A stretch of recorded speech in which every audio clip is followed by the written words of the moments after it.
قائدی سەرەکی دەست چاپچەسپاندنی حکمی بنەماڵ لە کوردستان پارتی دموکراتی کوردستانە. دەسەڵات لە هەرێمی کوردستان مطلقاً ناتوانێت بەرەو ئیتیزاهی میراتگیری بدرێت.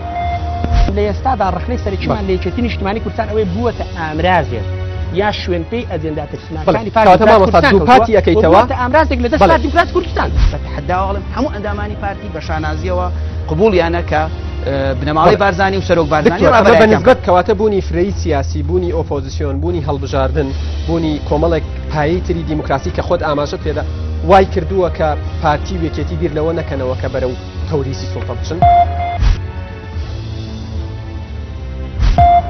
بەرەو قسەی ڕاستەقە ڕاستگۆیانە بۆیە بارزانی ملی نەدەدا بە درێژکردنی ویلایەتەکەی بۆ 2 ساڵ زیاتر بەبێ هەڵبژاردن.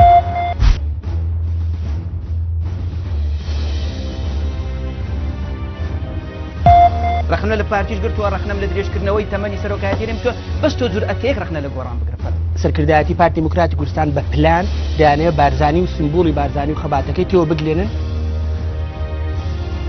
دووجار بیر بکەرەوە ئەم شەو کاتژمێر 7:30 لە NRT پێشکەشتان دەکرێت.